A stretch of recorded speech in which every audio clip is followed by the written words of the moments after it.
जय हिंद दोस्तों। मैं ललित कुमार ठाकुर स्वागत करता हूं आप सभी का।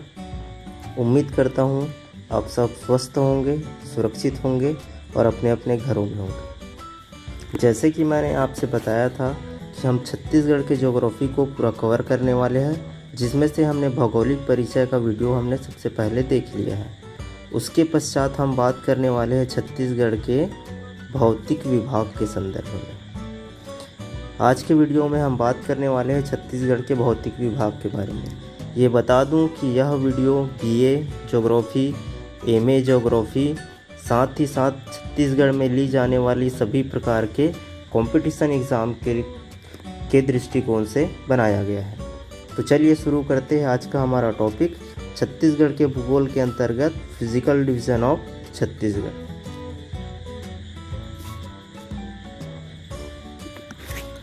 जैसे कि आप सभी को पता है, यदि भारत के भौतिक संरचना की बात किया जाए तो मुख्य हम सामान्य दृष्टि से 4 भागों में बांट सकते हैं। हिमालय का प्रदेश, दूसरा होता है गंगा या उत्तर का मैदान, तीसरा होता है प्रायद्वीपीय पठार और चौथा होता है द्वीप समूह होता है एवं तटीय क्षेत्र। तो यदि छत्तीसगढ़ को भौतिक विभाजन की दृष्टि से देखा जाए तो भारत के प्रायद्वीपीय पठार का हिस्सा होता है, जो मुख्य रूप से कायांतरित चट्टानों से बना हुआ है। चलिए बात करते हैं इंट्रोडक्शन, सामान्य परिचय के तौर पे। 1 नवंबर 2000 को छत्तीसगढ़ की स्थापना हुई थी, जैसे कि हम सब जानते हैं। ये बात ध्यान में देंगे कि 1956 से लेकर 2000 तक छत्तीसगढ़ मध्य प्रदेश का हिस्सा रहा, लगभग 44 वर्षों तक। इस बात को आप लोग ध्यान देंगे। उसी प्रकार राज्य की कुल क्षेत्रफल 1,35,191 वर्ग किलोमीटर है। वहीं यदि उत्तर से दक्षिण की यदि लंबाई देखा जाए तो 700 से 800 किलोमीटर होता है। वहीं पूर्व से पश्चिम की लंबाई देखा जाए तो 435 किलोमीटर होता है छत्तीसगढ़ का। भारत का लगभग 4.14% भूभाग, यानी कि छत्तीसगढ़ भारत के कुल क्षेत्रफल में छत्तीसगढ़ का योगदान 4.14% का रहा। वही यदि छत्तीसगढ़ का योगदान जनसंख्या में देखा जाए तो वो होता है 2.02%। याद रखेंगे, कुछ बुक में 2.11% दिया गया है, लेकिन पिछले बार व्यापक में 2.02 को आंसर लिया गया है, तो आप कंफ्यूज नहीं होंगे।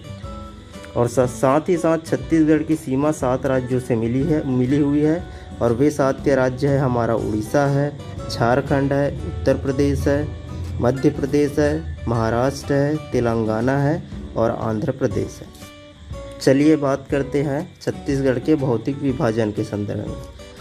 तो चट्टानों की बनावट, संरचना, उच्चावच, मृदा, ढाल, अपवाह प्रतिरूप आदि को यदि दृष्टिकोण में रखा जाए तो भारत के भौतिक स्वरूप को 4 भागों में हम बांट सकते हैं।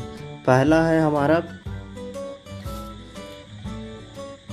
मैदानी प्रदेश, जो छत्तीसगढ़ के संपूर्ण क्षेत्रफल का 50.34%।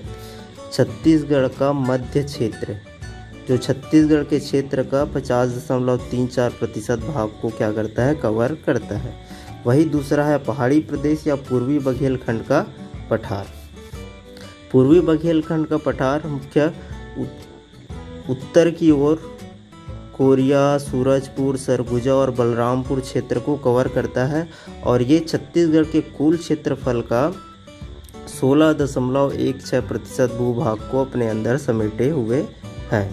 वहीं बात करते हैं अगला दंडकारण्य प्रदेश, छत्तीसगढ़ दक्षिणी छत्तीसगढ़ या दक्षिण की ओर दंडकारण्य प्रदेश कहते हैं। इसके अंतर्गत मुख्य रूप से बस्तर संभाग आता है, और ये छत्तीसगढ़ की कुल क्षेत्रफल का 28.91% क्षेत्रफल को घेरता है। वहीं बात करते हैं चौथा भौतिक प्रदेश के बारे में, जो है हमारा पाट प्रदेश, जो जसपुर, बलरामपुर और सरगुजा का कुछ क्षेत्र को घेरता है हमारा चौथा भौतिक प्रदेश, जो छत्तीसगढ़ के कुल क्षेत्रफल का 4.59% भाग को क्या करता है, घेरता है। आगे बात करते हैं, देखते हैं कि छत्तीसगढ़ के मुख्य भौतिक प्रदेशों के अंतर्गत उसके उप विभाग कौन कौन से हैं। तो सबसे पहले हम बात करते हैं बघेलखंड के पठार के संदर्भ में, या पूर्वी भाग। बघेलखंड का पूर्वी भाग के अंतर्गत उप विभाजन किया जाए तो मैकाल श्रेणी, रामगढ़ की पहाड़ी, छुरी उदयपुर की पहाड़ी, चांग भकार देवगढ़ की पहाड़ी। वहीं छत्तीसगढ़ के मैदान या महानदी बेसिन के संदर्भ में बात किया जाए तो इसके अंतर्गत उप विभाग आते हैं दुर्ग रायपुर का मैदान, बिलासपुर रायगढ़ का मैदान, बस्तर का मैदान, कोटरी का मैदान, हसदोरामपुर का मैदान, सरगुजा का मैदान, रिहंद का मैदान, पेंड्रा लोरमी पठार। आगे देखते हैं, पाट प्रदेश के अंतर्गत जो उप विभाजन है जसपुर सामरी पाट प्रदेश, इसे दो भागों में बांटा गया है, सामरी पाट प्रदेश और सामरी पाट प्रदेश जो ऊपरी घाट को सामरी पाट प्रदेश कहते हैं, जिसके अंतर्गत जमीर पाट और लहसुन पाट आते हैं। वहीं नीच घाट के अंतर्गत जसपुर पाट आते हैं। इसके अलावा मैन पाट, चारंग पाट, पेंड्रा पाट। वहीं दंडकारण्य प्रदेश के अंतर्गत उप विभाग की बात किया जाए तो कोटरी महानदी का मैदान, जिसे कांकेर बेसिन भी कहते हैं, अबूझमाड़ की पहाड़ियाँ, बस्तर का पठार, बैलाडीला की पहाड़ी, अबूझमाड़ की पहाड़ी, गोदावरी सबरी का मैदान। तो चलिए देखते हैं, एक एक करके हम देखते जाते हैं। पूर्वी बघेलखंड का पठार, पाट प्रदेश, दंडकारण्य प्रदेश या महानदी बेसिन में कि किस प्रकार से विशेषता है और उनके क्या मुख्य तत्व हैं। तो चलिए शुरू करते हैं हमारा पहला भौतिक प्रदेश, बघेलखंड का पूर्वी भाग। चलिए शुरू करते हैं बघेलखंड का पूर्वी भाग। बघेलखंड का पूर्वी भाग, जैसे कि मैंने आपको बताया था, ये छत्तीसगढ़ का उत्तरी भाग है। यह छोटा नागपुर के पठार का भाग है, जो छत्तीसगढ़ के उत्तर पश्चिम में स्थित है। ठीक है, ध्यान रखेंगे सबसे पहले क्या है, छोटा नागपुर के पठार का क्या है, हिस्सा है।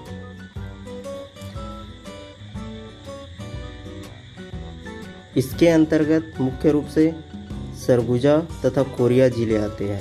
ये हमारा क्या हो गया, पूरा सरगुजा, और ये क्या हो गया हमारा पूरा कोरिया और सरगुजा जिले इसके अंतर्गत आते हैं। इस प्रदेश पर बहुत अधिक कटे फटे पहाड़ियाँ, कगार आदि भूदृश्य पाए जाते हैं। यह ध्यान देने योग्य बात है, जो एग्जाम में बार बार पूछा जाता है, गंगा एवं महानदी के मध्य यह जल द्विभाजक का कार्य करता है। ठीक है, अब इस चीज़ को देखिए आप, ये जो हमारा महानदी बेसिन है, इस क्षेत्र में महानदी अपना अपवाह तंत्र बनाता है। वहीं उत्तर भारत में मुख्य रूप से गंगा क्या करती है, अपना अपवाह तंत्र बनाती है। गंगा की सहायक नदी है सोन नदी। जो सोन नदी है, कोरिया तथा सूरजपुर में बनास तथा गोपद नदी जो छत्तीसगढ़ की नदी है, वो क्या करती है, सोन नदी पर मिल जाती है और सोन नदी जाकर गंगा में मिल जाती है। इस प्रकार से यदि देखा जाए तो ऊपरी भाग, छत्तीसगढ़ का ऊपरी भाग क्या गंगा अपवाह तंत्र के अंतर्गत आता है, और जो मध्य भाग है वो किसके अंतर्गत आएगा, महानदी के अपवाह तंत्र के। इस प्रकार से यदि देखा जाए तो बीच में जो पहाड़ी पूर्वी बघेलखंड का पहाड़ी प्रदेश बनेगा, वह गंगा और महानदी के बीच जल द्विभाजक का कार्य करता है। चलिए आगे देखते हैं, बात करते हैं कि पूर्वी बघेलखंड के पठार को कितने उपविभाग में बांटा गया है। तो सबसे पहले है हमारा मैकाल श्रेणी। याद रखेंगे, कुछ किताबों में मैकाल श्रेणी को मध्य मैदान या महानदी बेसिन के अंतर्गत पढ़ा जाता है, लेकिन छत्तीसगढ़ ग्रंथ अकादमी के अनुसार इसे पूर्वी बघेल के पठार या पहाड़ी प्रदेशों के अंतर्गत माना गया है। तो कन्फ्यूज नहीं होना है। शुरू करते हैं। प्रथम उपविभाजन पूर्वी बुंदेलखंड का जो पठार है उसका प्रथम उपविभाजन है मैकाल श्रेणी। मैकाल श्रेणी मुख्य रूप से राजनांदगांव जिला, कवर्धा जिला, मुंगेली तथा पेंड्रा में फैला हुआ है। ध्यान देंगे, राजनांदगांव, कवर्धा या कवर्धा जिसे कबीरधाम भी कहते हैं, मुंगेली और पेंड्रा के आसपास फैला हुआ है। यह सतपुड़ा पर्वत श्रृंखला का क्या है भाग है। हमारा सतपुड़ा पर्वत श्रृंखला यानी कि मध्य प्रदेश वाली सतपुड़ा की बात हो रही है, उसी का भाग क्या है, यह मैकाल श्रेणी है। ठीक है, याद रखेंगे, सतपुड़ा का हिस्सा है मैकाल श्रेणी। ठीक है, ये सवाल पूछा जाता है अक्सर। और इसका ढाल पश्चिम से पूर्व की ओर है। इसकी औसत ऊंचाई लगभग 700 मीटर के आसपास है। और इस क्षेत्र में मुख्य रूप से जो सबसे बड़ी चोटी पड़ती है राजनांदगांव में, वे है हमारा बंदरगढ़ की चोटी। ठीक है, बंदरगढ़ की चोटी जिसकी ऊंचाई 1176 मीटर के आसपास है। साथ ही साथ यदि कवर्धा या कबीरधाम की बात करें, जो हमारा कबीरधाम क्षेत्र है, तो कबीरधाम क्षेत्र वृष्टि छाया प्रदेश के अंतर्गत आता है। वृष्टि छाया मतलब ऐसा क्षेत्र जहाँ पे वर्षा नहीं पहुँच पाता है, और इसका मुख्य कारण है पर्वत, और वो भी क्या, मैकाल श्रेणी का जो पर्वत है वही उसका मुख्य कारण है कि हमारा कबीरधाम वृष्टि छाया प्रदेश के अंतर्गत आता है। वहीं बात करते हैं नदियों की विभाजन, तो शिवनाथ व वेनगंगा नदियों के मध्य ये जो हमारा मैकाल श्रेणी है, ये शिवनाथ नदी, ठीक है, शिवनाथ नदी याद रखेंगे। और दूसरा है जो वेनगंगा के मध्य क्या करता है, जल द्विभाजक का कार्य करता है। चलिए देखते हैं कैसे। शिवनाथ नदी क्या करती है, राजनांदगांव से निकलते हुए आगे बढ़ती है और क्या करती है, आगे चल के ये शिवनाथ नदी आगे चल के महानदी में मिल जाती है। और वही दूसरी ओर हमारे दक्षिण भाग में बहने वाली गोदावरी नदी, जिसकी सहायक नदी है जो ऊपर से आकर मिलती है वेनगंगा। तो इस प्रकार से देखा जाए तो इस तरफ वेनगंगा बह रहा है और यहाँ शिवनाथ बह रहा है। तो ये जो हमारा मैकाल श्रेणी है, इन दोनों के बीच जल द्विभाजक का कार्य करता है। चलिए आगे बात करते हैं रामगढ़ की पहाड़ी के संदर्भ में। हमारा पहला था मैकाल श्रेणी, और बात करते हैं रामगढ़ की पहाड़ी। रामगढ़ की पहाड़ी स्थित कहाँ है, सरगुजा में। ठीक है, याद रखेंगे, रामगढ़ की पहाड़ी जो है, रामगढ़ की पहाड़ी सरगुजा में स्थित है, और ये भी सतपुड़ा श्रृंखला का हिस्सा है। ठीक है, आप लोग याद रखेंगे, सतपुड़ा श्रृंखला का क्या हिस्सा है।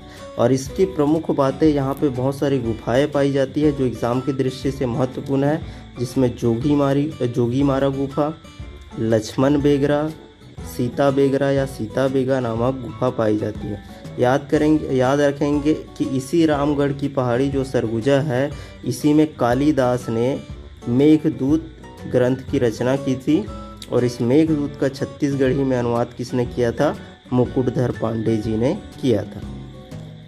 वही जोगीमारा गुफा की बात किया जाए तो जहाँ पे देवदत्त नर्तक एवं देवदासी नित्यांगना की प्रेम गाथा का वर्णन जोगीमारा गुफा में किया गया है। चलिए इसी क्रम में आगे बढ़ते हैं, बात करते हैं अगला छुरी उदयपुर की पहाड़ी। तो छुरी उदयपुर की पहाड़ी कोरबा, रायगढ़ और सरगुजा, याद रखेंगे, कोरबा, रायगढ़ और सरगुजा, इन तीनों कोरबा, सरगुजा, रायगढ़। ठीक है, याद रखेंगे, ये हमारा सरगुजा हो जाएगा, इधर रायगढ़ हो जाएगा और इधर कोरबा, इस क्षेत्र में फैला हुआ है।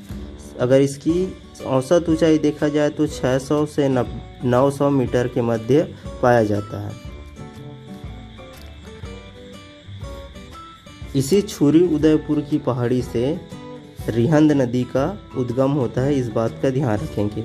और यही कोरबा में बात किया जाए तो कोरबा में एक स्थान है जो एग्ज़ाम की दृष्टि से इम्पोर्टेंट है, वह है लाफागढ़। ठीक है, याद रखेंगे लाफागढ़। तो चलिए आगे देखते हैं। आगे है हमारा चांग बखार देवगढ़ की पहाड़ियाँ। चांग बखार देवगढ़ की पहाड़ियाँ राज्य के उत्तर भाग में है। ये जो हमारा पूरा भाग है आंशिक रूप से चांग बखार देवगढ़ की पहाड़ी के अंतर्गत आता है। चलिए ये इस बात को ध्यान में रखेंगे कि पूर्वी बघेलखंड का पठार एवं कैमूर पर्वत श्रृंखला का भाग है। ठीक है, देखो कैमूर पर्वत श्रृंखला कहाँ है, हमारा एमपी जबलपुर के आसपास। और वही दूसरी बात हो रही है पूर्वी बघेलखंड का पठार, यानी कि हमारे छत्तीसगढ़ की बात हो रही है। ठीक है, तो चांग बखार देवगढ़ की पहाड़ी मुख्य रूप से पूर्वी बघेलखंड का पठार प्लस कैमूर के पहाड़ी दोनों का हिस्सा है। ये मुख्य रूप से जनकपुर, बैकुंठ और मनेन्द्रगढ़ ये सभी कहाँ है, कोरिया में है। तो कोरिया ये हमारा सूरजपुर, सरगुजा और बलरामपुर के कुछ कुछ हिस्से जो रामानुजगंज है, जो हमारा उत्तरी भाग बनाता है, तक क्या हुआ है, पूर्वी बघेलखंड की या चांग बखार देवगढ़ की पहाड़ियाँ क्या हुई है, फैली हुई है। यह महानदी तथा गंगा के मध्य जल द्विभाजक का काम करते हैं। मैंने बताया था ऊपर की वो सोन नदी बहती है और नीचे क्या है, हमारा महानदी। तो इन दोनों के बीच क्या करती है, जल द्विभाजक के रूप में कौन काम करती है, चांग बखार देवगढ़ की पहाड़ी। अगर समुद्र तल से ऊंचाई की बात किया जाए तो इसकी ऊंचाई है 600 से 1000 मीटर तक इसकी औसत ऊंचाई है। इस पहाड़ी की सबसे ऊंची चोटी एग्जाम की दृष्टि से इम्पोर्टेंट है। यहाँ की सबसे ऊंची चोटी है देवगढ़ याद रखेंगे, ऊंची चोटी है हमारा देवगढ़ या देवगढ़ की पहाड़ी, जिसकी ऊंचाई है 1033 मीटर समुद्र तल से। ये कहाँ है, कोरिया में स्थित है। और ध्यान रखेंगे कि ये जो पूर्वी बघेलखंड या चांग बखार देवगढ़ की पहाड़ी है, वहाँ पे मुख्य रूप से बलुआ पत्थर बहुत अधिक मात्रा में पाया जाता है। चलिए आगे बात करते हैं इसी क्रम में।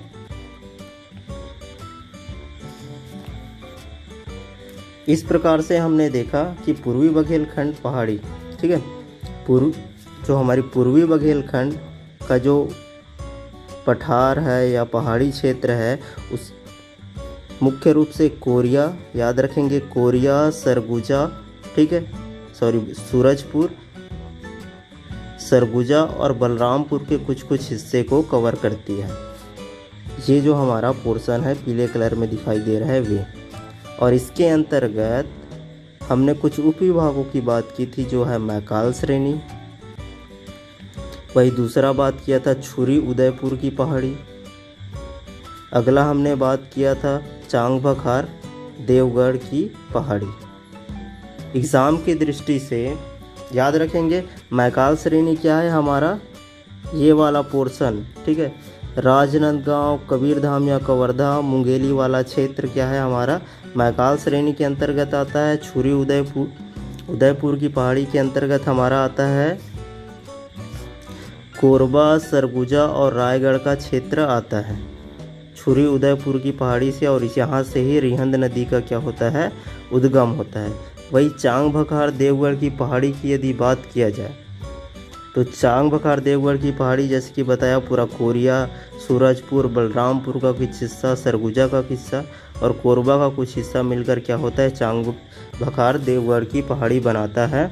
और इसकी सबसे विशेष बात है कि यहाँ कोरिया में देवगढ़ की पहाड़ी है जो इस क्षेत्र की सबसे ऊंची चोटी है, 1033 मीटर उसकी क्या है, समुद्र तल से हाइट है। और इसमें कुछ इम्पोर्टेंट बात थी जो आप लोग को बताना था, वो ये है कि यहाँ पे कुछ ये जो कोरबा है यहाँ पे एक स्थान पाया जाता है लाफागढ़, जो एग्ज़ाम की दृष्टि से इम्पोर्टेंट है।